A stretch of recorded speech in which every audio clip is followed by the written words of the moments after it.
not being watched. Okay, go ahead. Hello, I think we're going to start now. So anyway, listen, thanks very much for coming along to this event, and it's going to be really interesting. But I'm just saying a couple of words at the start, just to put this in context, as you might see from the slides up there, that this is one of a series of events that are taking place all across the country that are supported by the National Forum for the Enhancement of Teaching and Learning in Higher Education. So that's a national organisation that was set up by the Minister for Education in November 2012, and as representatives from the university sector, the IoTs, the Students' Union, and lots of other organisations as well. So it's trying to raise the whole profile of teaching and learning, looking at sharing practice and experiences, and looking towards the kind of the professional development needs of those of us who are working in higher education in Ireland. So it's a very exciting and interesting group.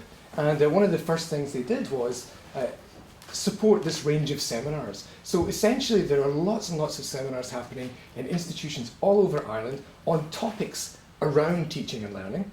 And in each case, what's happening is that the seminars are being recorded, in some cases live streamed as well, and also notes are being taken, and it's all going to be fed back into the forum's website ultimately as a resource for people to be able to, as I say, engage in professional development. So thanks very much to the National Forum for funding this and organising it.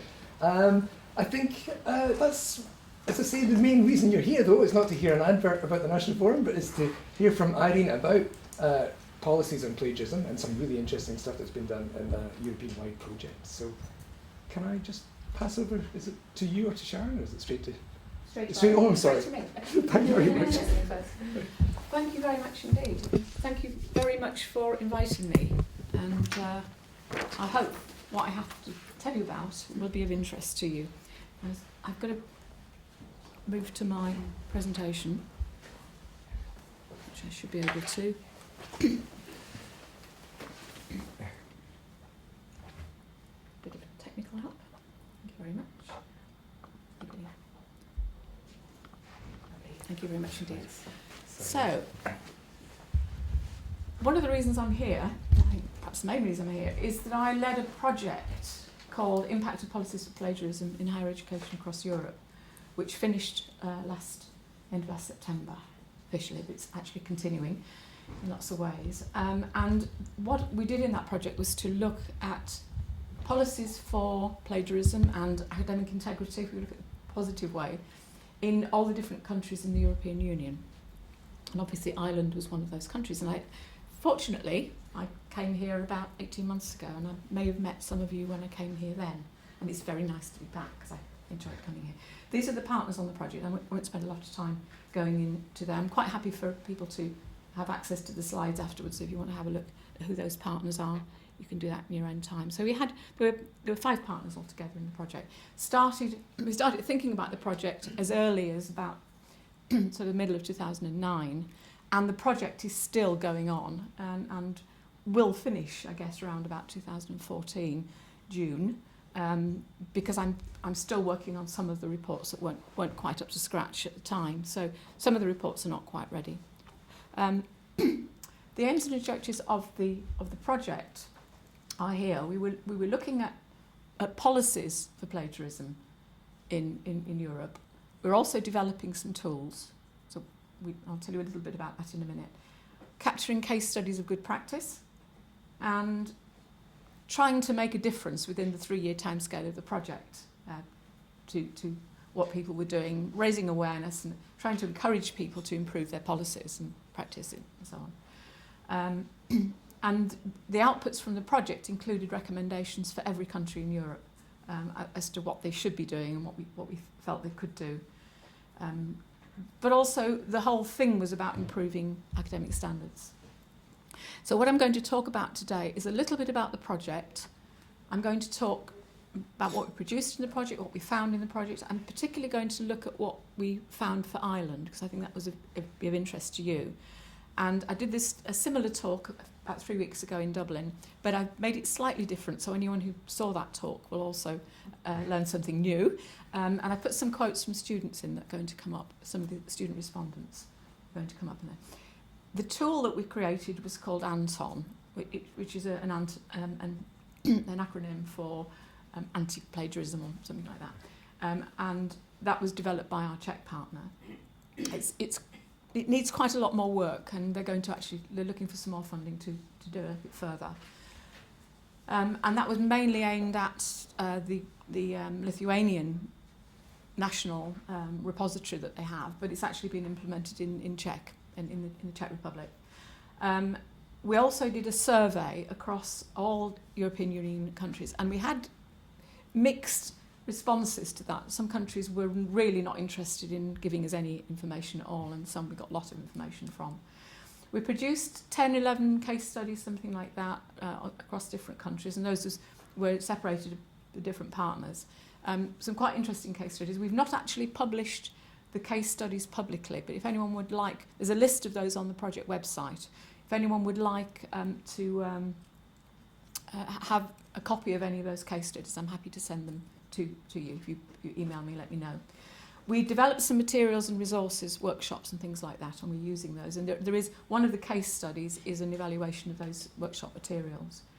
And of course, we spent a lot of time analysing, we're still analysing the data, and we'll be analysing it for long, long after the project is finished.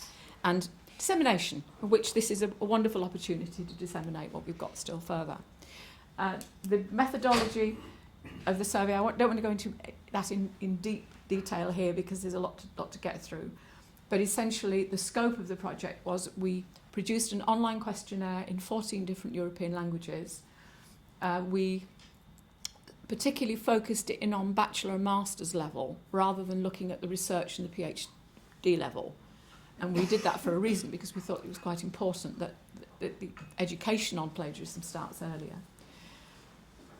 And we surveyed students, academic staff, managers within university. So those 3 levels within the survey, the idea was to get an institutional profile for each institution. We didn't get enough management level data really to do that in many institutions, but we have managed to do that for some. And so we do have some institutional profiles, but not as many as we'd like. But certainly we've got national profiles for most countries. To complement all of that, we also did some national level, senior management and national level interviews. And we found we got more of those. Well, certainly I personally did a lot of those. And that was a source of really useful information to talk to people at national level. But it was also a way of influencing people at national level as well, because it was kind of helping to raise awareness, not just to find out what was going on, but just to highlight the fact that, something should be going on if it isn't. And we did, those 4 levels gave us a way of triangulating and testing the validity of what we were being told. And it actually told us a lot about the communication between different levels. Because we did find, and particularly in Ireland as well, you'll see, we found that there was different perception by different levels as to what was going on. And the students were telling us quite a different story sometimes to what the senior manager was telling us and the teachers and so on. But we also did some student focus groups, and they were a source of useful information. We've not included too much of that data in the analysis, because that's coming out in a PhD study by one of the students that was involved in the work. The questions that we use, the online surveys, are available if anybody wants to. They're not live at the moment, but those persist and they were tried and tested. So if anybody wants to do surveys institutionally, those questions are available. They were based on a lot of early research by people such as Don McCabe. We looked at some of the questions they were asking, and we added some more of our own and focused them on what we wanted to particularly find out. They're mainly policy-based, but there are other questions as well that help to kind of validate the other questions. Something that came out of it, and I'm going to show you what that meant, is something called the Academic Integrity Maturity Model. And this was very much a retrofitted tool. At the end, what I decided was I needed some way of comparing the data across the different 27 countries that we collected. So I wanted to actually be able to say how this country compared to that country. So I came up with this Academic Integrity Maturity Model.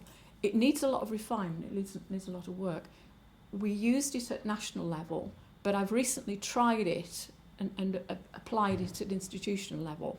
And I'm going to work with an American team. I'll tell you a bit more about that later on. I have time. With the American, what are they called? The Academic Integrity Institute International, who are working on a similar tool, and hopefully will provide an international tool and validate the fact that it works. So survey outputs then, we got about 5,000 anonymous responses, which was not as many as we'd like to have got. It would have been nice to have twice as many. And that was very patchy across different countries. Something like 230 institutions gave us some kind of response, but in some cases it was only 1 or 2 responses. But we got some kind of response from about 230 institutions. But when you look at the size of Europe, that's not a huge amount of information. So it's not a generalisable set of results, but it is a snapshot, and it does give us some kind of idea of what's going on. We produced separate reports for 27 countries. About 6 of those are not yet released. I'm still working on the last 5 of those, and 1 or 2 of them are still out for review. So hopefully those will be on the website very soon. Some of the bigger reports, we produced an executive summary. We've got the Irish report here, if you want to take a copy of that with you. It's also on the website, and there's an executive summary for Ireland as well, if you haven't got time to read the whole thing. There are details of the reports contain details of research, analysis of the results, and for every country a set of recommendations. There's also a European-wide comparison of policies using this academic integrity and maturity model. And you can see that. It's very small here on the screen, but you can go in and have a look at it in more detail. That's sorted in terms of the overall score. So what the maturity model comprises is a set of 9 different metrics, 9 different categories, if you like, each of which is derived from the data. We used some qualitative data and found a way to quantify it, if you like, and this is how it all came out. It's all very, very subjective because, of course, I created this model with input and help from other people, so it's based on my values. And it will be interesting to work with the Americans, looking at the model that they've produced, which is called the Academic Integrity Rating System. We've done a kind of cross-comparison of the two, and they're very similar. There are 1 or 2 differences. There are things I've included that they haven't, and vice versa. But it looks as if we very much think along the same lines, but we've organised it slightly differently. And theirs is based on 10 categories rather than 9. And theirs comes out with a bronze, gold, silver, platinum, and this comes out with a score. So the score itself is out of 30, maximum 36. So each of the 9 categories has a score in the range 0 to 4. And you can see the different colours there. So the UK comes out top, but that's not surprising. It was surprising to the Times Higher, because they what? You mean the UK is doing something right? But the UK have been working on academic integrity for about 10, 12 years. Quite, a lot of people have put a lot of amount of effort and money into it, so it's not surprising. Ireland came out of it quite well. It's like that, I think they were 4th. Here they are. Now I've got the results for Ireland here. And the individual categories are different colour coding. The categories are transparency, policies, sanctions, use of software. There's a category for prevention, communication, knowledge, training and research. And it's combining all the data at those different 4 levels to produce those kind of metrics for different countries. And where we had less data, clearly, it was based on very tenuous evidence. But it would be nice to find more, and it would be nice to make that a little bit more representative of the. But that was quite an interesting thing to do, because that enabled the cross-comparison report has a page for every country, and it just summarises what's good, what was bad, and what the scores are, and so on. And then, of course, if you want to go into more detail, you look at the country report. So here's some examples of feedback from Irish students. So I'm going straight into the Irish stuff. And almost every student, I think there were 82 responses from Irish students. Almost every student that responded gave us some really detailed comments on suggestions for, and this particular one, it's actually critiquing and telling us what the situation is in their institution. But we also asked them for suggestions as to how we could improve things. So here's some interesting ones, which may come as a surprise to you. It might not apply to your institution. Can't tell you which institution these came from. I haven't actually analysed that. So here's three, and they're all quite negative about the support that they've received. They expect you to critically evaluate, but no one ever told you to do it. No one ever taught me to write. And this is a kind of impression that quite a few students gave, is that the students feel that there's a lot assumed of them when they arrive in higher education. People just assume that they know all this stuff. And in some cases, they're not taught. And what we found is it varies even within one institution. In some subject areas, they are taught this stuff. In some other areas, they're not. The next one, I want to learn to write well, but it's difficult to understand what is common knowledge. And this is one of the things we come up against quite a lot. I don't know whether I'm plagiarising. I'm just using the words that are common jargon within my subject. Is it plagiarism or is it just common knowledge? There needs to be more awareness and education about the problem. And then they went on to say that they quite like the research and so on.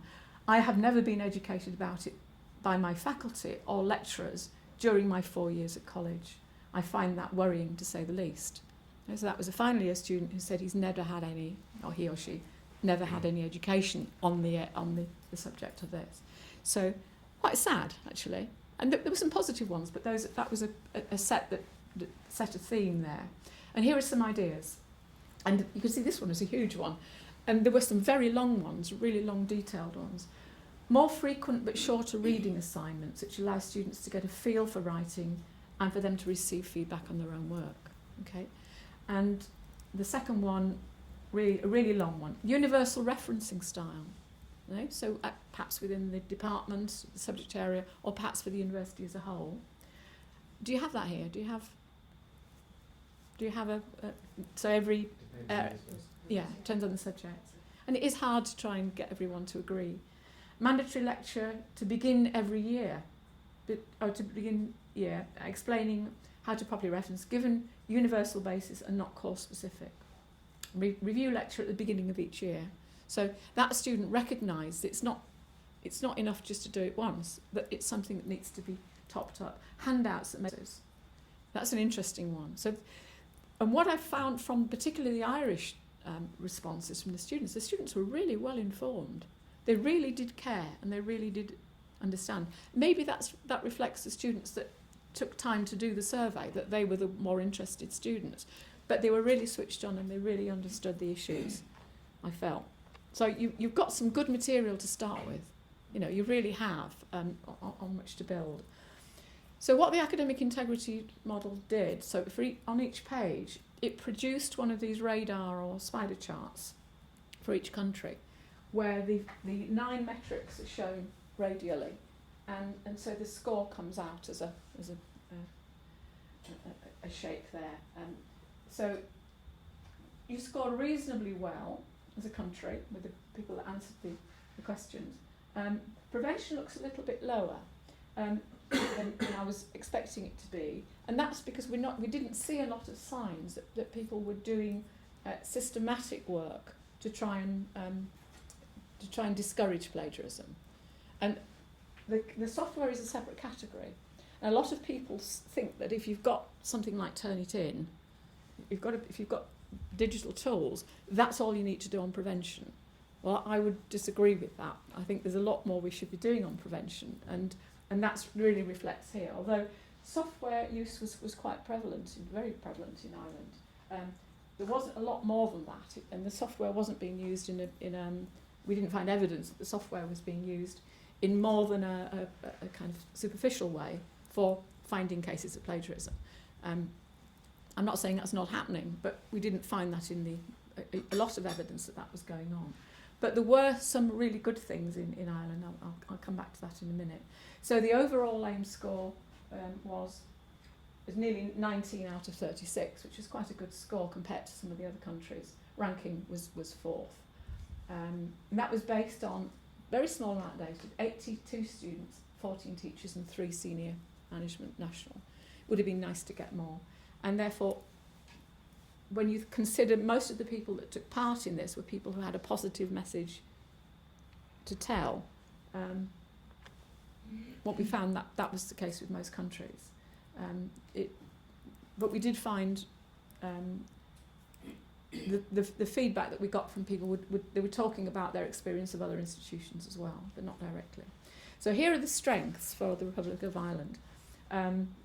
Good appreciation of the threats to academic standards of plagiarism and so on.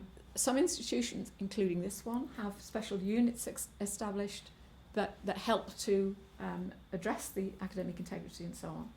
Effective software tools used by most institutions, so the software came out quite high.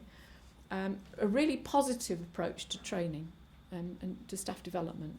And believe me, that wasn't the case in a lot of countries, particularly Germany. We had an interview with 2 German professors in a really good university in Germany, and they looked at us blank when we said, so how much staff development takes place within this institution? And they said, what do you mean by that? Well, training on things like plagiarism. Why would anybody want to train me? I'm a professor. I don't need training. I train other people. That's my job.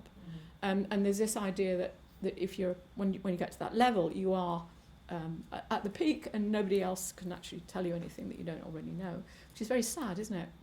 And Germany is one of the countries that really does need that. But in Ireland, that's not the case. There's a very openness to staff development. That came over quite strongly. And we know that the expertise that's within the country and the knowledge that's within the country is being shared. And events such as this are testimony to that. So, there's a lot of good things. Now, in terms of the weaknesses and threats, the maturity of the policies within an institution varies. And now, I'm going to get you to tell me about maturity of policies in a minute. But by that, what I mean is, are your policies consistent within the institution? Are they effective? Are they working well? Do the students know what they are? Those kind of things. So it varies a lot between institutions, is what we found. There is, you saw from those the student comments that there is overestimation of student skills, and from the teachers' comments it came out that there is overconfidence. Those two things tie together really. So the staff actually sometimes expect more of the students than the skills the students have when they arrive. Inconsistent application of policies internally within some institutions. We did find that you got some students had a lot of information and other students had very little, and the same with the teachers as well. But not a lot of data to go by. And no national system for oversight at all. But that's not unusual. There are only 2 countries in the whole of Europe that actually maintain statistics, and even they are not measuring the same thing. So there's no point in keeping statistics unless you're going to measure the same thing.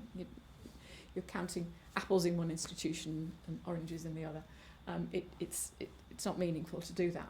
But there is no national oversight, and even in the UK, in the different parts of the UK, where they've got good policies in lots of ways, there is no national oversight at all. The Quality Assurance Agency does do it can look at plagiarism, but it's not a systematic part of the audits that they do. So you might think about that in Ireland as to whether you want to do that, and would it be good to do it, and so on. So that leads me quite nicely to the questions I've got for you. They all come in one go, these actually. I tried to get them to appear one at a time, and I gave up. So I thought we'd have a little break here, and you have a think about what you've seen so far. And the first question then, what policies and systems need to be in place? What policies and systems do you think need to be in place for upholding academic integrity in higher education institutions? And I know we've got some people listening virtually, so if you're not in the room and you want to say something, I think you can tweet us or whatever and send us a message if you want to ask a question or raise a point. So what policies and systems need to be in place for upholding academic integrity in institutions? Think about that in terms of what do we mean by policies? What are the characteristics of mature policies? So what makes a mature policy? How would you classify one institution is having more mature policies than another. And what role should the national agencies play? And I know we've got someone here that can perhaps speak on that. So should they interfere or what? So are there any views on any of those three questions? Do you want to start with the first one? The kind of policies? What would you include in policies? Because it's actually quite broad-ranging when you start to think about what policies you need to have in place. It's not just about trapping students that plagiarise, is it? That's a minor part of what you need to have in place. Yes. I'll just throw something out, kind of following on from what you said, Irene, is that if we're not looking at prevention enough, well, maybe we need to put prevention into our policies. Yes. Do we promise to teach all of our students what plagiarism is and how to avoid it and how Certainly. proper referencing is? So prevention's in there. Yeah. Very much, yeah. And part of prevention is also communicating, isn't it? So one of the things, if you have good policies and you have good solid institutional policies where they're going to be applied consistently, that in itself is a deterrent to students, but only if you tell them about it and if they know about it. And what we were finding with the questionnaires is that students didn't know what the policies were. So even though there were policies there in an institution, often students didn't know what they were. And that applies to my own institution, I have to say, as well. And we were quite shocked how little students knew about the policies, because we thought we communicated them very well, but we didn't actually. And we found that the majority of students had no idea what would happen to them if they plagiarised. They had lots of guesses, but it wasn't actually what would have happened to them.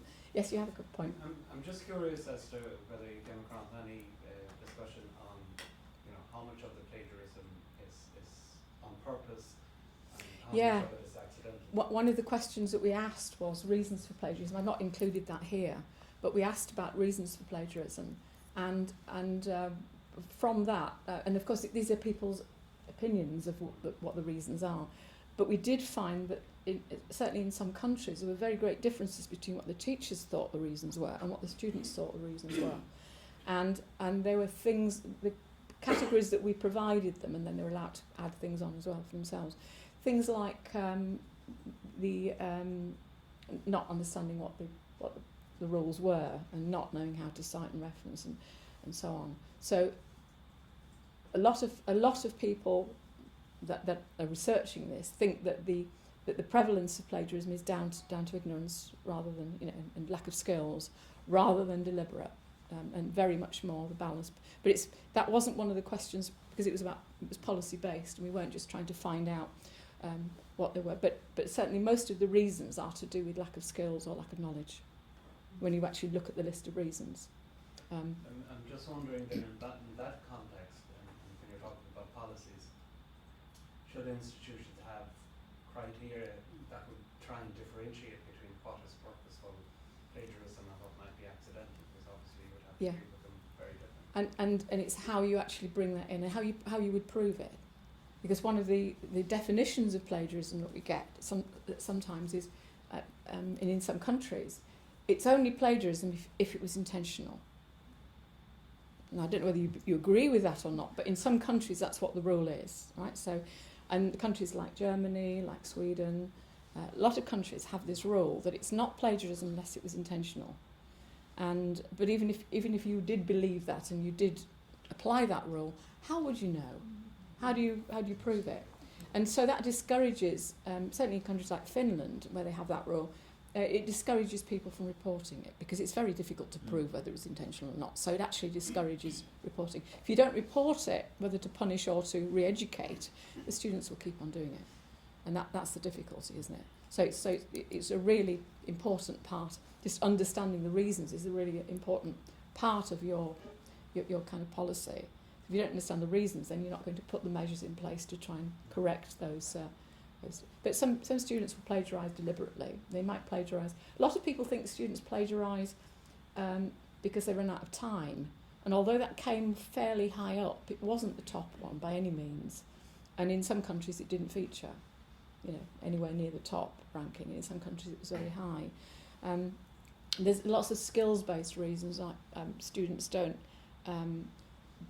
understand the work and therefore they resort to plagiarism. They don't understand the brief they've been given well enough and therefore they resort to plagiarism as a way cope with that. And in some countries, students plagiarise because everyone else is doing it, and they would be at a disadvantage if they didn't. You know, so there are lots of reasons like that, and it does vary in different countries, and there are different cultures in different institutions as well. Somebody at the back had a... I wonder if students can really always be trusted when they're asked for the reasons why they plagiarise. Yes. I think nobody would ever say I plagiarized because I wanted a better mark and I did it intentionally. Well, but they did. Yeah, yes, they do. Yeah. Probably Some of them not the did. same percentage. But it's the same question. One of the questions you'll see in a minute is we ask the students, have you ever plagiarised? And you never know with a question like that how many people are deliberately lying and how they tell the truth. But also, you don't know whether they have the same definition that you have about plagiarism. So, you know, although you can get an answer to that question, it tells you something. It doesn't actually tell you the answer to the question you asked. It tells you something else. People are unlikely to say, yes, I might have plagiarised, if they don't think they have. But they might say the opposite. They might say no, either because they don't know what plagiarism is, or because they don't want to tell you. They think they might be found out if they admit it. Yes.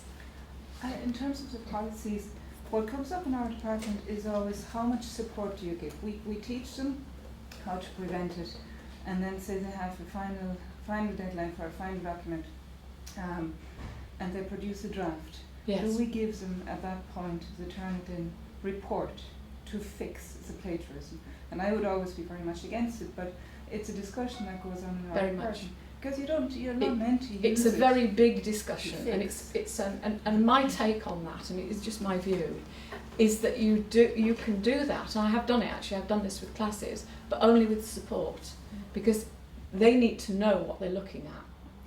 Yeah, but I think that could be done in a previous assignment, but not for a final. Not for the final work. I agree with you. Absolutely not. And it should be very much. It should be a formative process much earlier on, and that's why it's important for students to learn that. I mean, there are some countries like, for example, we've got a study in Nigeria, where the students don't actually do a written piece of work until their final dissertation, because it's all examined, and the first piece of work they do is their dissertation, and they, inevitably they resort to plagiarism because they don't see that as wrong, because they've not been taught how to write, and then when they come over to do their masters in Ireland or in England, wherever, they still haven't got those skills.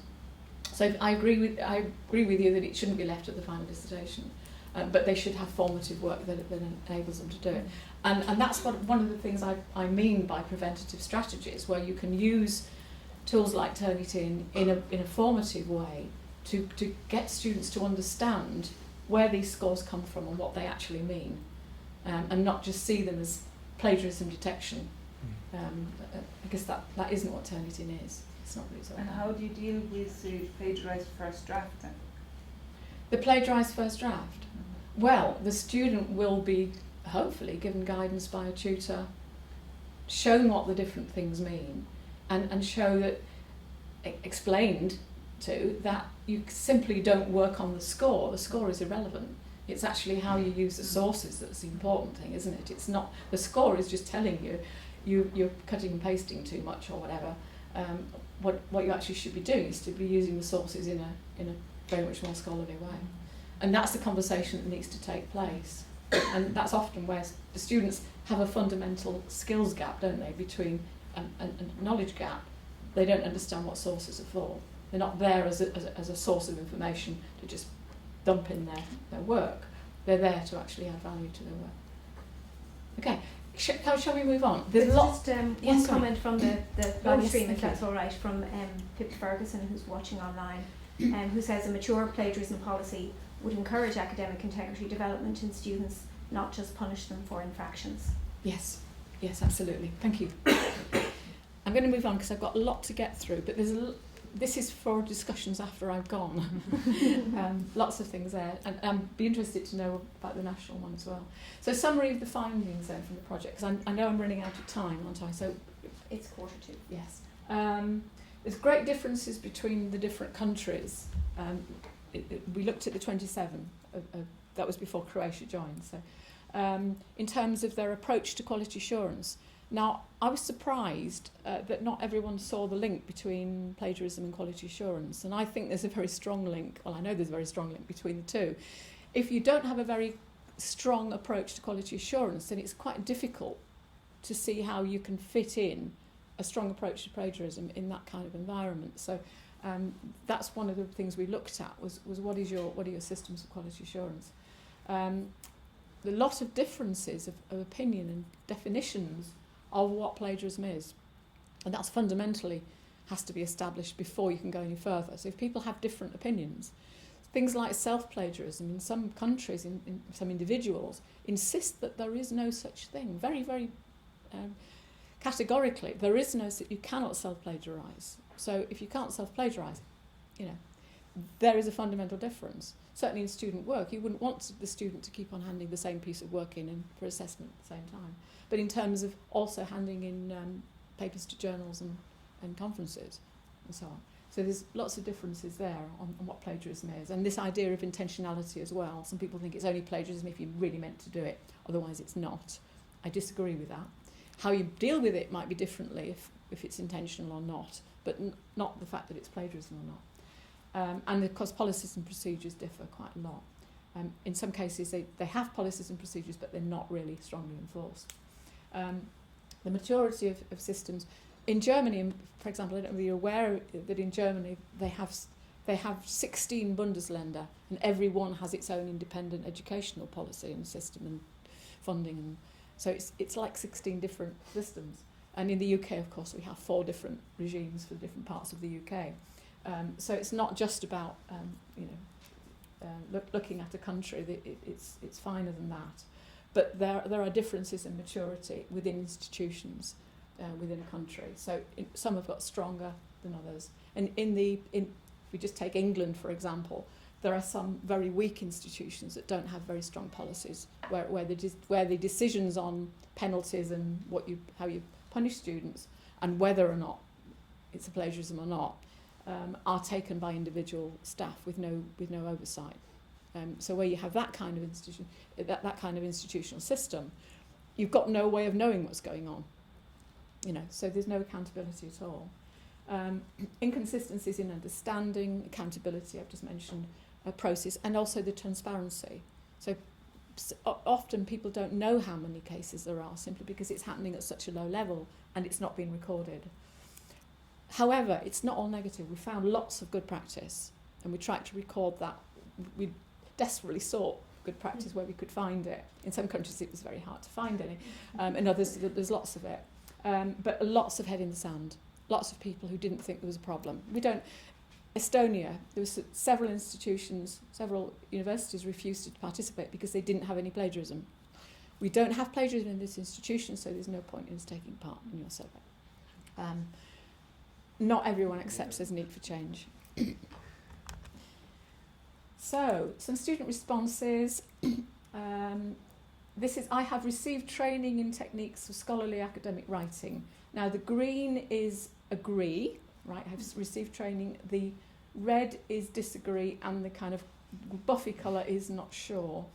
So we've got at the far end, we've got Poland, Czech Republic, Bulgaria, with rather a lot of red on. Italy, we didn't get very much data from Italy. They really weren't interested in anything we were doing. Portugal, Spain. In Spain, we did actually get quite a lot of responses from an open university who had got a really good system in place. So the Spanish data is likely to be quite distorted, kind of favourably. I think the actual case is a lot worse than it appears there. But you can see, Luxembourg I had very little data, and there's only one university in Luxembourg, so we couldn't offer them on anonymity. Hungary, interestingly, they got 100% agreement. There's a fair bit of data from Hungary. It wasn't massive, but that's interesting that they thought they all had training. But anyway, the institution where I now study has policies and procedures for dealing with plagiarism. Again, green is agree. A lot of them don't know. You see how much don't know is here? Huge amount of don't know. And so very few institutions don't have any policies. But that doesn't tell us whether the policies are good and whether they're applied consistently and working. But apparently most of them have. But some students don't know about them.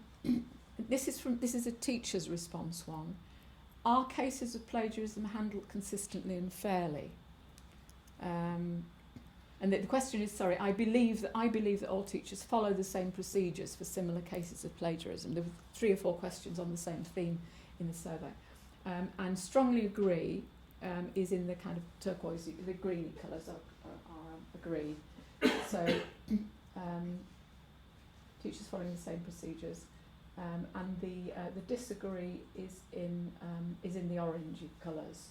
So we've got Romania, Estonia, and Slovakia. They're quite high on this one here. The UK is actually quite a high one as well on the disagreeing, and Germany a little bit there.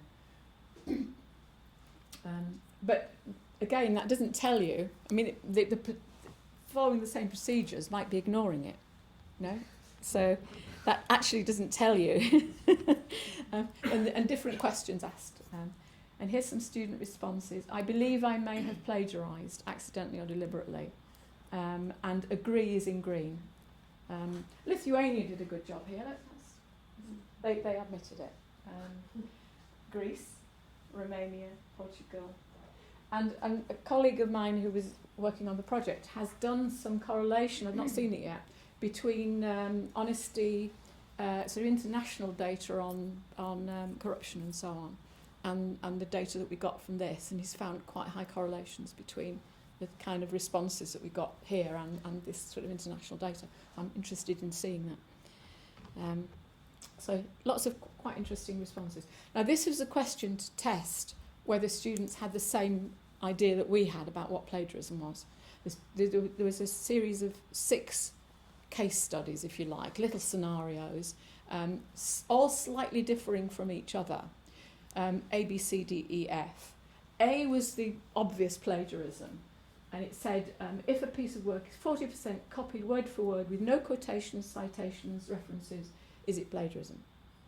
And I think most of you would agree that that's plagiarism. You might sort of argue there might be a case where 40% might, but generally I think we'd all agree that was plagiarism. Most of the students, you can see, agreed in green that it's plagiarism. It was D. Question D was exactly the same, except that a few words were changed. Right, so it's 40% identical, with no quotations, no references, no in-text citations, but a few of the words were changed. So a kind of a rather crude attempt to paraphrase, but not very good.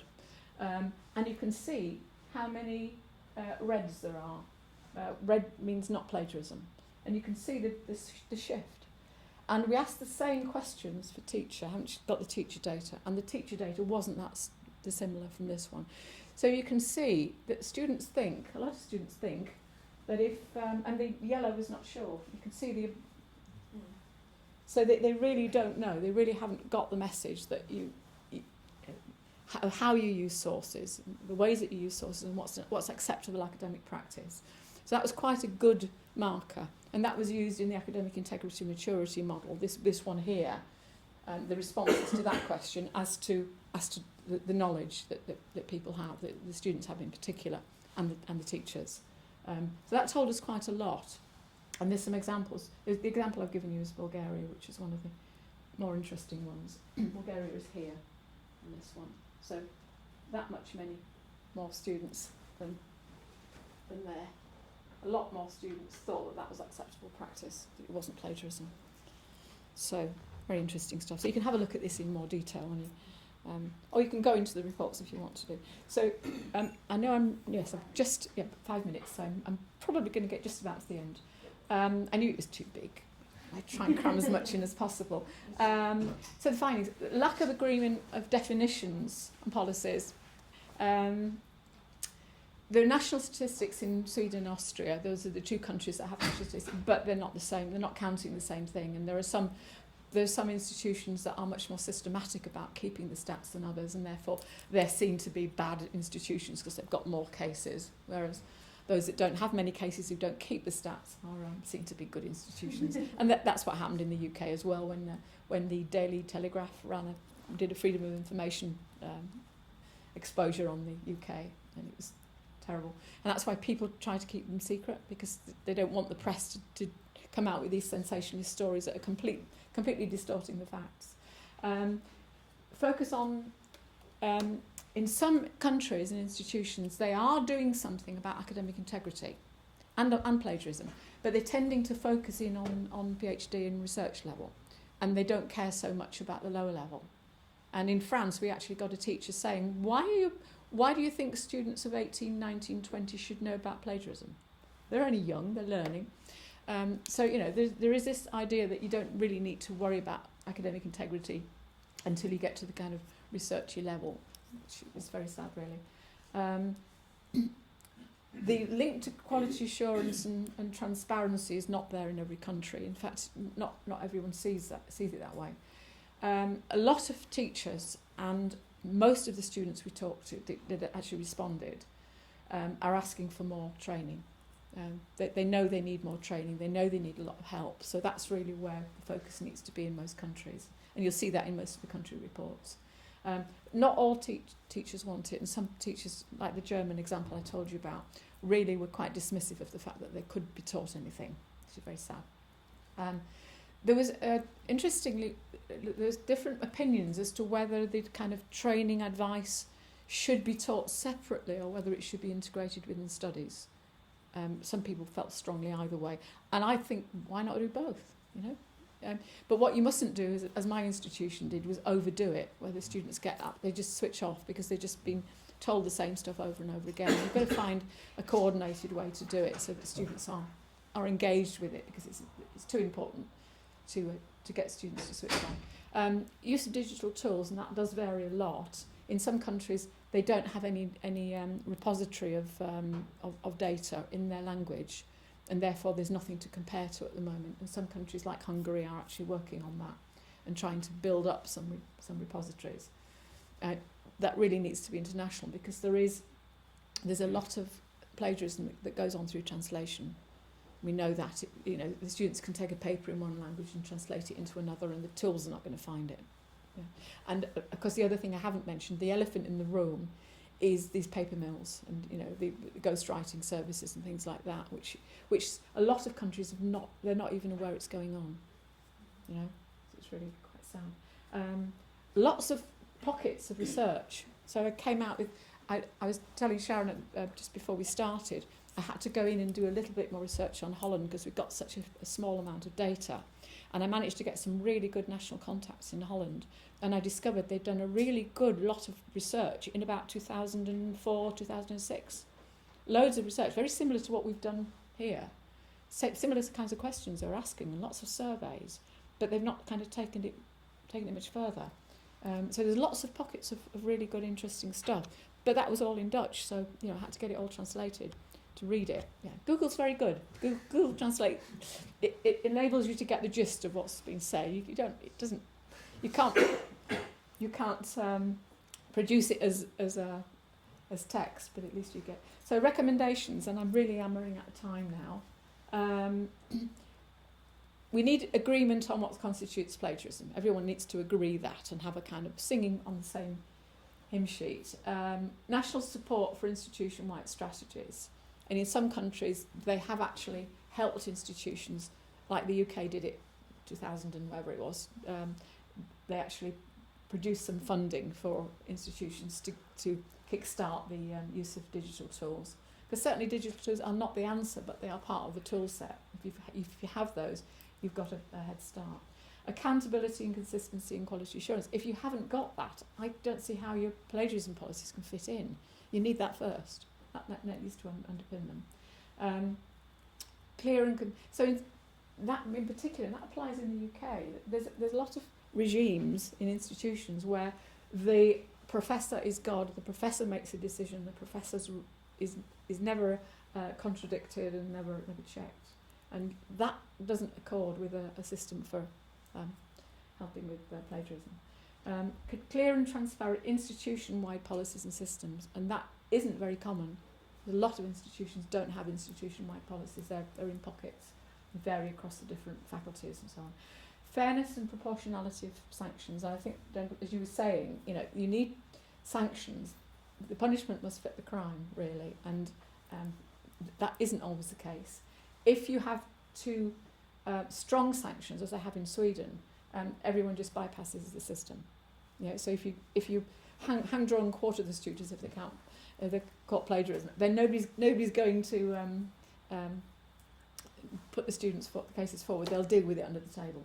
So you need proper systems, and it's really important to report cases and make sure students are supported to learn rather than just punished. Education and training for staff and students. We need to promote comparability of statistics. So if you're going to keep statistics, and I would argue that it's quite useful to know where we're going with all of this, are we actually winning the battle? But you can't have statistics unless you've got things that you can compare. And that's within and outside an institution as well. Funding for further dissemination and developments, pre-university, that came out a lot. Students need to come to university with some skills and at least some understanding of what they're going to face, and that applies also to international students when they come here. Before they get here, particularly students from places like Nigeria and India, they need to know what they're coming into, and at the moment that's not the case, and they get a nasty shock when they get here. But there are lots of challenges, and I've run out of time, so lots of challenges. Thank you very much. Okay, sorry we didn't have that much time to discuss, but if anybody wants to stay behind, I'm here.